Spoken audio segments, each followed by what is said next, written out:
Olá a todos, que a paz de Jesus esteja conosco hoje e sempre. Quero agradecer primeiramente ao IEE, ao Instituto Espírita de Educação, pelo convite, especialmente agradecer à diretoria doutrinária. O nosso tema que nós vamos abordar, na verdade, vamos fazer uma breve exposição sobre a vida e missão de Eurípides Barçanufo. Mas antes de nós iniciarmos a nossa breve exposição, vamos, para harmonizar o ambiente, realizar uma prece.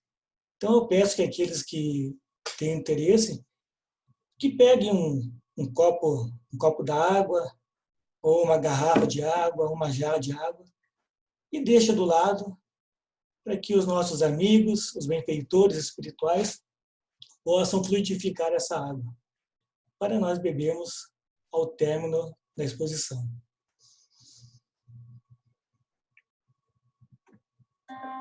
Então vamos, nesse momento, fechar nossos olhos para aqueles que assim o preferir. Entrar em sintonia com o nosso Mestre Jesus, com Deus, nosso Pai, também com nossos benfeitores espirituais, que sempre estão conosco. Pedindo a eles proteção, muita luz, discernimento nesse momento, para que possamos entrar em sintonia, que possamos aprender um pouco mais sobre os ensinos do nosso Mestre Jesus, que é o nosso governador dessa escola abençoada chamada Terra. Nós possamos tirar o melhor proveito dos ensinamentos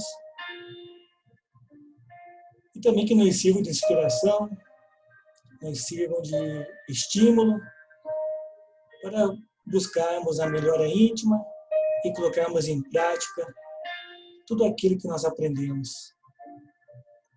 Que assim seja.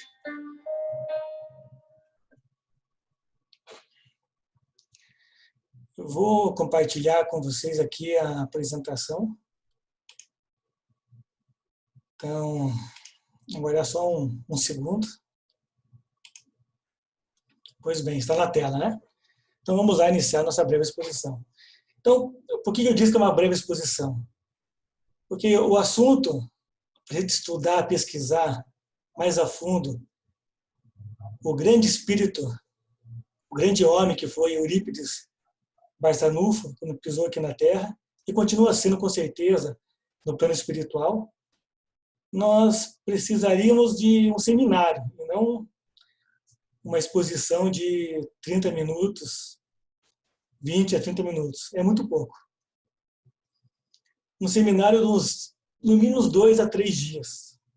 Mas vamos tentar, da melhor maneira, passar algumas ideias sobre a vida e missão de Eurípides.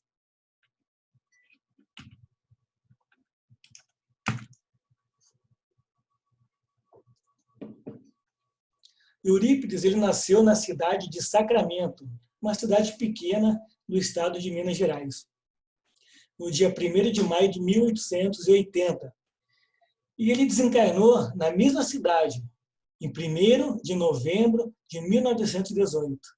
Então, ele viveu aqui na última encarnação dele, aqui na Terra, 38 anos, mas que foi o suficiente para ele deixar um grande legado. Os seus pais, né, os Hermógenes e também a dona Jerônima, a princípio, ambos eram pobres de haveres materiais. Então, eles não tinham riqueza, não tinham abundância. No entanto, eles eram ricos de virtudes cristãs, as quais enchiam o lar, honrando a alegria e paz. Então, era um lar, uma família que viviam em harmonia, com muita paz, com os ensinamentos do Cristo. Bem cedo, Eurípides já manifestou os sentimentos nobres de que ele era dotado, além de um menino admirável pela sua inteligência precoce e também pela sua dedicação ao trabalho e ao estudo. Ele já possuía um grau elevado de responsabilidade, maturidade moral, intelectual desde criança. Então, ele já trazia na bagagem uma maturidade moral e intelectual. Inclusive, na escola que ele estudava, quando criança, ele passou rapidamente de série, porque ele tinha um grande conhecimento. E, em pouco tempo, ele mesmo era o assistente do professor. Então, ele auxiliava o professor, ensinando os colegas, os alunos colegas da classe. Eurípides ele foi também educador, ele foi político e jornalista. Como educador, ele era autodidata. E graças à sua inteligência privilegiada e também ao seu próprio esforço, que ele era muito dedicado, ele detinha profundos conhecimentos em medicina e direito. Mas, e além disso, ele também dissertava sobre astronomia, sobre filosofia, matemática, ciências físicas e naturais, literatura, com extrema segurança e confiança, sem para isso possuir nenhum diploma de escola superior. Ele buscava o ensinamento e também, como eu disse, a bagagem que ele já trazia de vidas pretéritas. Ele foi também um excelente e bom político. Em mais ou menos 6 anos, ele exerceu o mandato de vereador em Sacramento, onde ele morava.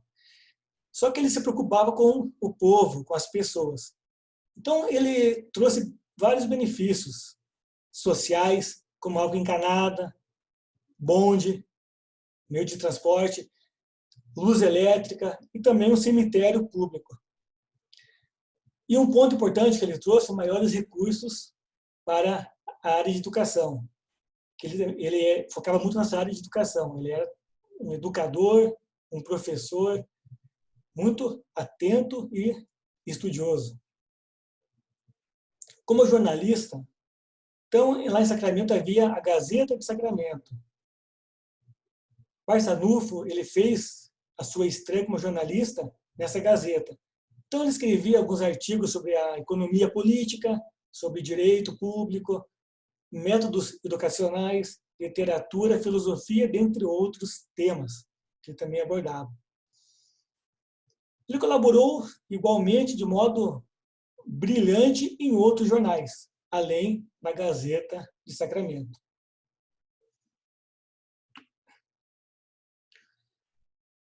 Sacramento, na época de Eurípides, tinha em torno de 2.000 habitantes. Então, é uma cidade pequena e muito pouco povoada. E, na sua quase totalidade, eram católicos, inclusive o próprio Eurípides e sua família. Em 1903, ele tomou um contato com uma Bíblia, que na época, a Bíblia ela era proibida a leitura, a Igreja Católica proibia para pessoas que eram leigas.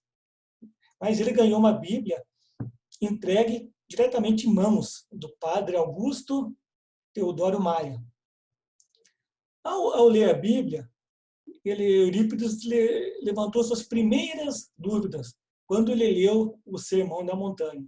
Então, ele leu o Sermão da Montanha, mas não entendeu, não compreendeu, ficou com algumas indagações na cabeça. Para tentar compreender um pouco mais e também tirar as suas dúvidas, ele buscou o padre Maia para entender as consolações prometidas pelo Cristo. Só que as respostas do padre, à época, para Eurípides, não foram suficientes. Então, ele não ficou satisfeito com as respostas que ele teve. Continuou com as suas dúvidas. Quando que teve início a iniciação à doutrina espírita? Nessa mesma época, em 1903, já havia lá na cidade de Sacramento, na fazenda Santa Maria, que ela ficava a 14 quilômetros do centro da cidade, reuniões de estudos de uma nova doutrina. Porque no início de 1900, era uma nova doutrina, então ninguém ainda conhecia o espiritismo, a doutrina espírita. E lá na fazenda iniciou-se pelos fenômenos mediúnicos. E um dos responsáveis pelas reuniões que lá aconteciam era o senhor Mariano da Cunha, que vivia lá na fazenda. Ele era tio de Eurípides, chamado tio senhor, com quem Eurípides frequentemente discutia os diferentes pontos de vista religiosos. Até que um dia, o tio senhor, que era um homem rude do campo, ele apresentou, ele deu para Eurípides uma obra intitulada Depois da Morte. E quando ele leu esse livro, ele confessou-se empolgado com a lógica convincente do autor. O autor era nada mais, nada menos que Leon Denis. Ali ele acendeu uma luz. Quando ele leu essa obra Depois da Morte, de Leon Denis, ele começou a convencer em relação à doutrina espírita. E quando que ele converteu-se, digamos assim, ao espiritismo? Então, desde então, em 1903, Eurípides passou também a frequentar os estudos lá na fazenda, Santa Maria. Então, ele teve interesse e começou a frequentar as sessões mediúnicas. E logo no início, de uma das primeiras reuniões que ele participava, reuniões mediúnicas, ele fez uma indagação mental. Ele pensou, não falou nada para ninguém, ele pensou. Qual foi o pensamento, então, de Eurípides? Ele rogou esclarecimento para as suas dúvidas acerca das bem-aventuranças de Jesus, do Evangelho. E que elas pudessem ser esclarecidas por quem? Pelo próprio apóstolo João, o evangelista. E essa resposta aconteceu. Ela vinha através de um médium que era semi-analfabeto. Um médium lá da fazenda. Era uma pessoa da fazenda, rude também, semi-analfabeto. Porém, ele respondeu numa linguagem sublime, onde finalmente Eurípides compreendeu o mais perfeito código das consolações da história da humanidade, que são os sermões da montanha. Então, é lógico que essa comunicação mediúnica, através desse médium semi-analfabeto, foi por um espírito de luz, que já detinha um conhecimento muito aprofundado do conteúdo. E a partir desse momento, Eurípides ele se convenceu e desligou-se definitivamente do catolicismo e tornou-se espírita.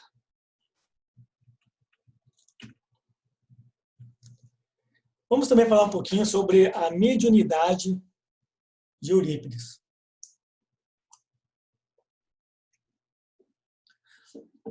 A sua mediunidade ela desenvolveu-se de uma forma notável, espontânea e multiforme, como só acontece com espíritos especialmente preparados e que tenham uma missão especial. Então ele já reencarnou na Terra, nessa última encarnação dele, com uma missão especial. Então ele não era qualquer um, ele veio com uma missão muito importante. Dentre as mediunidades que ele trouxe, que era dotado, desdobramento, então é aquela que ele estando em um local, ele em desdobramento, o seu espírito, ele surgia em um outro local, à distância. Por exemplo, ele estava na cidade, no centro de Sacramento, e alguém precisou de alguma cura, lá em uma fazenda da época, uma fazenda de 10 quilômetros de distância. Então, ele tinha a condição de se desdobrar e ir até lá em desdobramento, através do seu espírito, seu corpo espiritual, seu perispírito. E conseguia auxiliar as pessoas que necessitavam, eventual enfermo. Ele também possuía a evidência, a psicofonia, que é a mensagem recebida, né, pelo médium e repassada através da fala, a psicografia, que é a mediunidade da escrita, a mesma que o Chico Xavier utilizou para escrever várias obras de curas. Ele realizou várias curas em Sacramento, né, com os habitantes de Sacramento, e também a sua fama ficou reconhecido, que ele possuía esses dons, e também vinha pessoas de outras cidades da região, até mesmo de outros estados. Efeitos físicos, que é aquela mediunidade bem no início, também da época do Allan Kardec, que são as pancadas, as mesas girantes, receituário. Então, ele também receituava, né, medicamentos homeopáticos. Então, as receitas do medicamento, recebia, né, através da mediunidade, né, a receita e receituava para os pacientes. E foram surgindo essas mediunidades de forma natural. É uma coisa habitual na sua existência.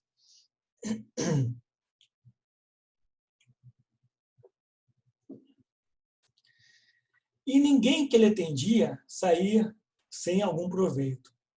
No mínimo, as pessoas que o procuravam levavam o conforto da fé e a esperança renovada. Então, que já é algo muito importante, às vezes até mais que uma cura de uma doença, você sair com fé e com a sua esperança renovada. Um dos mentores espirituais, né, do Eurípides era Vicente de Paulo, o São Vicente de Paulo. No momento anterior, enquanto ainda ele estava no catolicismo, ele recebeu uma mensagem, né, do próprio Vicente de Paulo, convocando a assumir a doutrina dos espíritos, o espiritismo.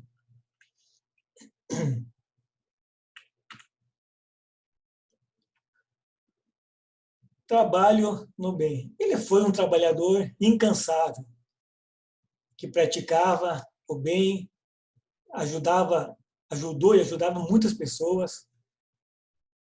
Ele sentia também necessidade de divulgar o espiritismo.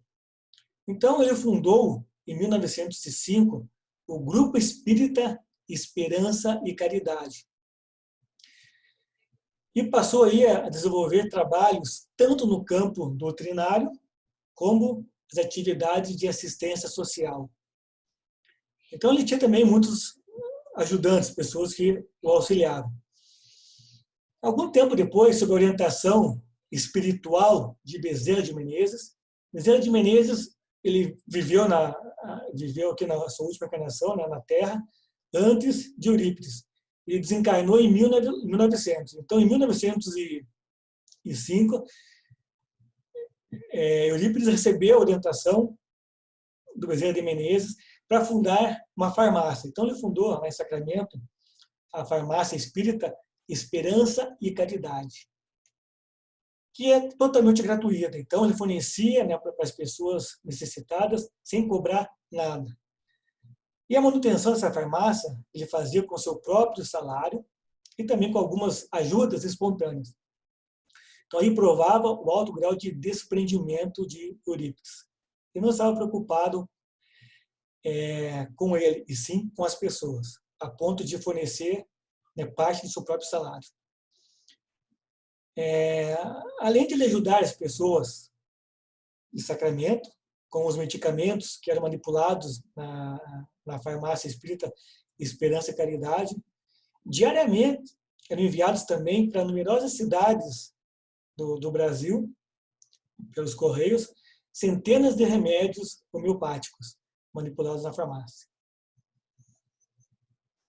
Um pouco mais tarde, né, em abril do ano de 1907,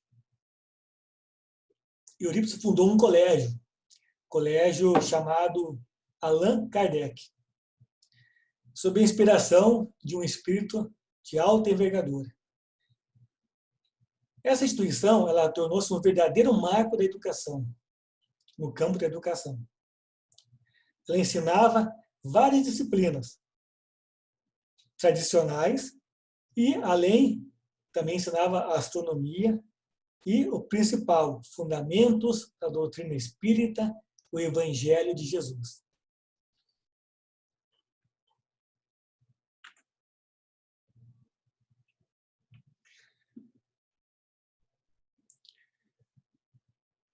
Eurípides, ele foi um apóstolo da caridade. Na obra O Homem e a Missão, escrita por Chico Xavier, Eurípides, O Homem e a Missão. Tem um trecho que Chico diz o seguinte: escrever sobre a vida de Eurípides seria quase o mesmo, olha só, quase o mesmo que fazer a biografia de Jesus. No mesmo livro, ele apresenta a revelação, uma revelação do Emmanuel, do Espírito Emmanuel, né, feita a Chico Xavier, que diz o seguinte, que nos tempos evangélicos, Eurípides viveu naquele tempo, logo após o tempo que Jesus passou aqui. Eurípides viveu lá e foi educado por Inácio. E Inácio, quem era? Era um pupilo de João, o Evangelista, que se tornara grande propagador da Boa Nova. Então, Eurípides, ele vem com uma missão importante. Assim como muitos missionários, que vêm tanto aqui no Brasil, como em outros lugares, em outros países. Conhecemos Chico Xavier, foi um grande missionário, Irmã Dulce, o Divaldo, grande palestrante. Então, são missionários que, em tempos, a Terra recebe com o intuito de auxiliar no nosso progresso moral, nosso progresso intelectual e também o nosso progresso espiritual.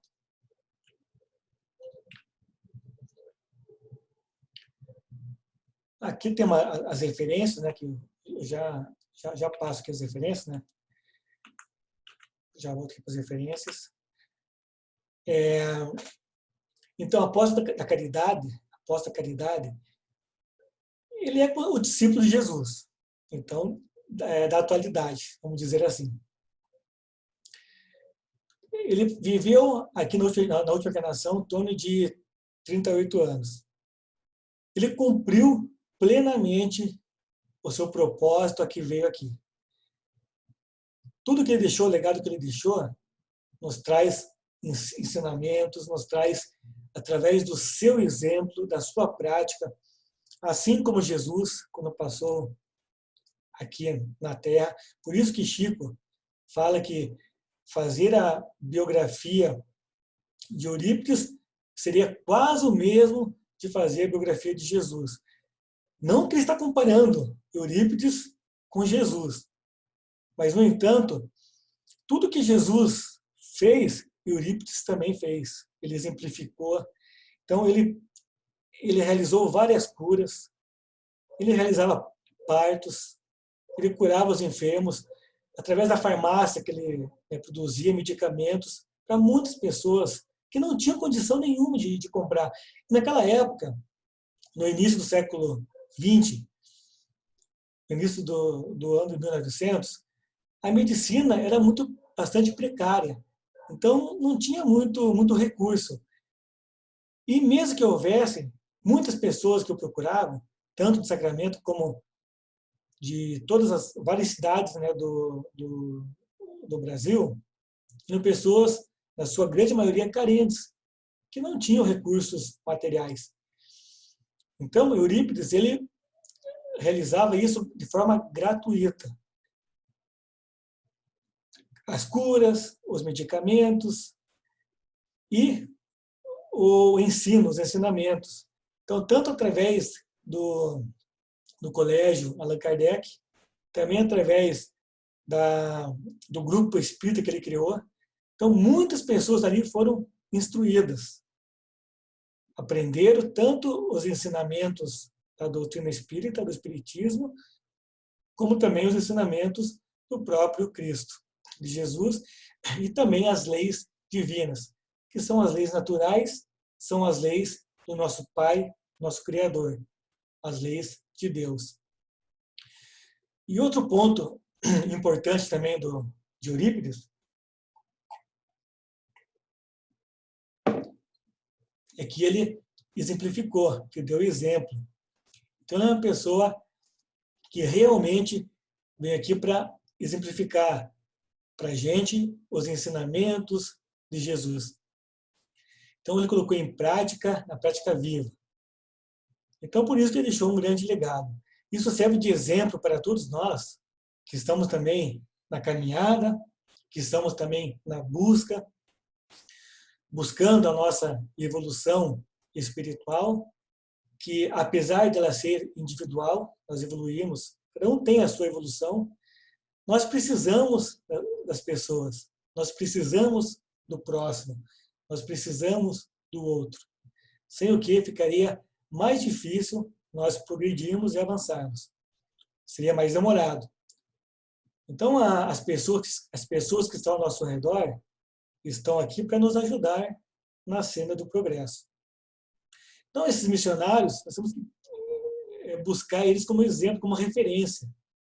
Assim como a gente busca muitas referências do lado intelectual, do lado da medicina, da filosofia, da ciência, da tecnologia, busquemos também esses missionários que são tão importantes ou até mais importantes, que nos trazem os ensinamentos, são aqueles que as traças não corroem, a ferrugem não pega, que são aqueles tesouros verdadeiros que nós levaremos um dia conosco quando retornarmos à nossa verdadeira morada, que é o plano espiritual. A escola a Terra é uma grande escola que nos ensina através da prática, através das provas e também das expiações.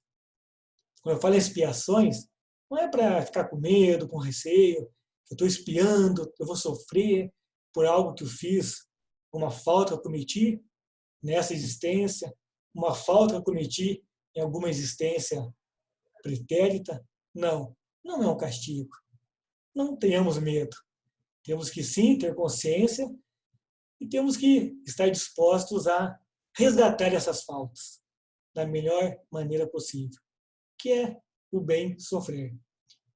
O bem sofrer é isso, é aceitar, é entender conscientemente as nossas falhas, nossas faltas e buscar a nossa reforma íntima, renovando aquele velho homem, aquela velha mulher, renovando, eliminando ou passo a passo e deixando as nossas más tendências, os nossos vícios, as nossas paixões inferiores e no lugar colocar os sentimentos nobres, as virtudes, sentimento de amor, sentimento de paz, o sentimento de harmonia, de caridade, todos aqueles sentimentos que nós sabemos, mas temos que relembrá-los vez por outra para fixar mais em nossa mente, em nosso coração, assim como esses grandes missionários, como fez Eurípides quando passou aqui pela Terra, como fez nosso querido Chico Xavier, como fez a irmã Dulce, como está fazendo Divaldo e outros tantos que podemos citar aqui. Agora sim, as referências. Para quem quiser estudar um pouquinho mais, né, sobre a vida e a missão de Eurípides Barçanufo. Aqui eu deixo também uma sugestão de leitura, que é a obra Eurípides, O Homem e a Missão, para também aprofundar um pouco mais sobre esse grande espírito, que nos trouxe tanta coisa, nos deixou tantos exemplos.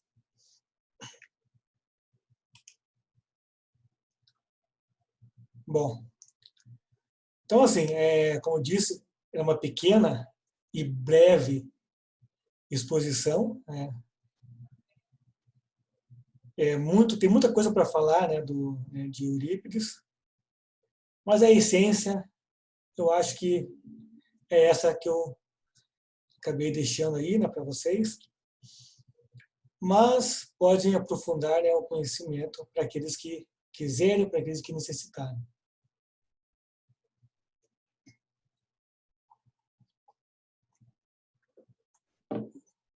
Eu queria aproveitar o momento para agradecer a atenção de todos. E também eu peço desculpa, né, se a forma que eu expus não foi muito clara, não foi muito objetiva. E essa também é minha primeira exposição que eu fui convidado a fazer, né, no IEE. Então, sempre a primeira, né, você fica um pouquinho inseguro, fica, né, um pouquinho ansioso, mas é natural, acho que todo mundo passa por isso. Bom, agora a prece, para nós encerrarmos e fazer uma prece final, eu vou tentar aqui colocar, né, uma mensagem que vai servir também como uma prece, uma mensagem do Momento Espírita. O Momento Espírita é interessante, até tem um site, para quem quiser, se chama momento.com, momento.com, que é o Momento Espírita. Todos os dias, nesse site, ele traz mensagens confortadoras, mensagens de fé, mensagens de conforto, mensagens que nos trazem aquela força, ou seja, mensagens edificantes. Tanto do Espiritismo, do Evangelho de Jesus, das leis divinas e de temas correlacionados. Então, também recomendo, deixo a sugestão, apesar de não estar, eu não coloquei no slide, na apresentação do slide, mas fica mais uma sugestão, além do livro de Eurípides, também fazer uma visita, né, uma viagem, um passeio pelo site momento.com. E também tem essas mensagens do Momento Espírita no YouTube. No YouTube, a diferença é que quem coloca ali as mensagens, ele coloca ali em formato de vídeo, então tem algumas ilustrações, fica algo mais lúdico.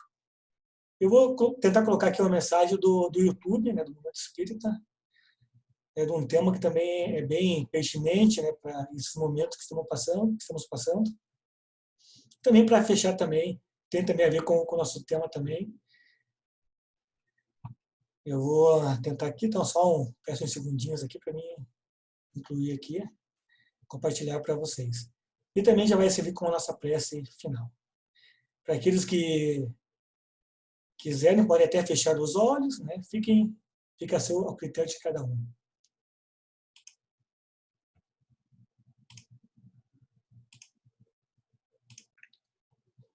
Bom, a mensagem ela se chama Provação e Aprendizado do Momento Espírita.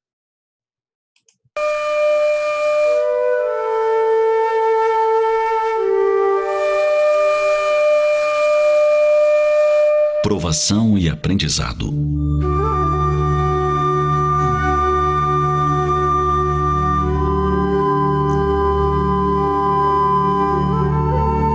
Quando a dor nos bate a porta e enche de sombras nossa vida, costumamos chorar ou nos desesperar.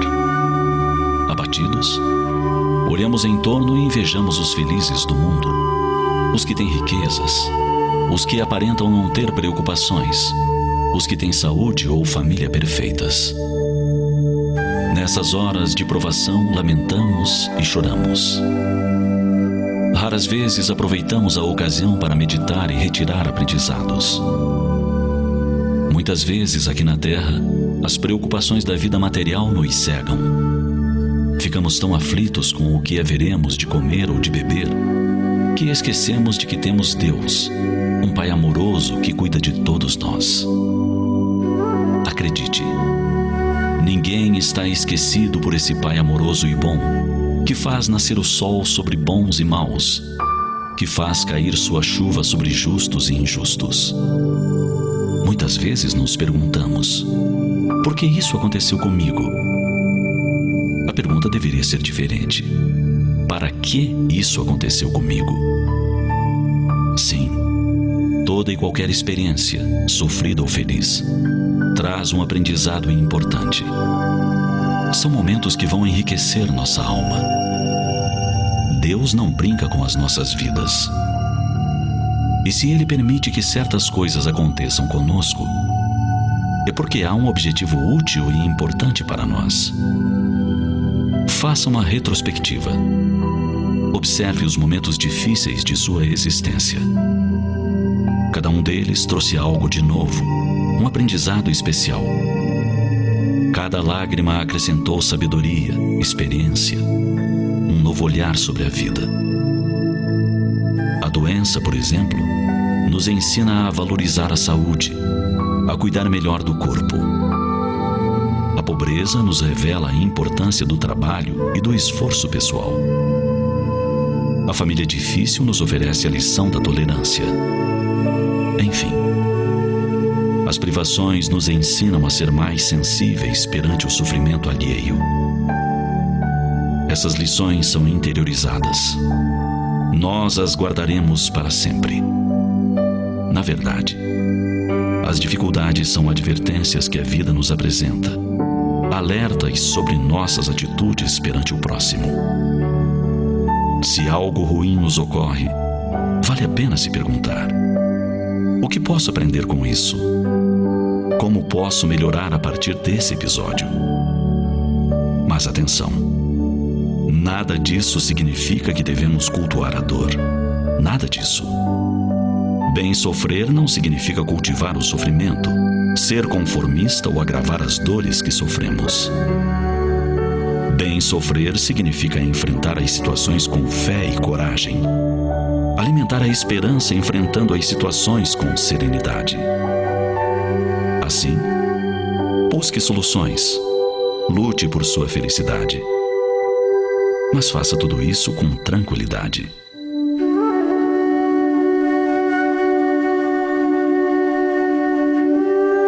Quando desabarem sobre você as tempestades da vida, não se entregue à revolta destruidora. Silencie, ore e procure descobrir o aprendizado oculto que a situação traz.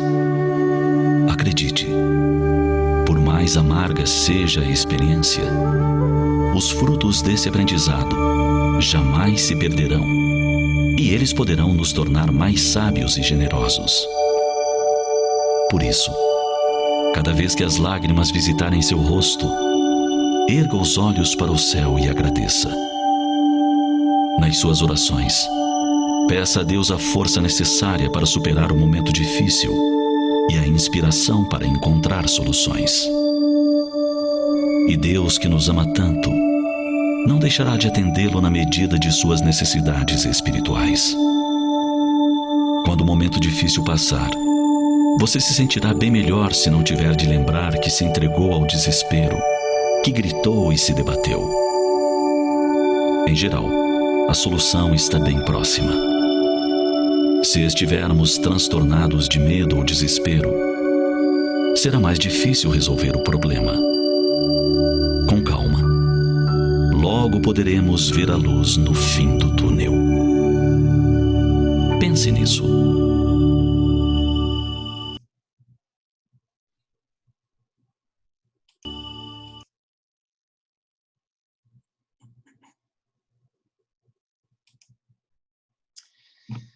Então vamos deixar Deus falar. Vamos sentir Deus que está presente no nosso íntimo, está presente em cada um de nós. Vamos escutar a voz de Deus. Então, assim, chegamos ao final da nossa exposição. Que Deus possa nos proteger, nos iluminar, nos abençoar hoje e sempre. Deixo aí meus abraços fraternais e até uma próxima. Tchau, tchau.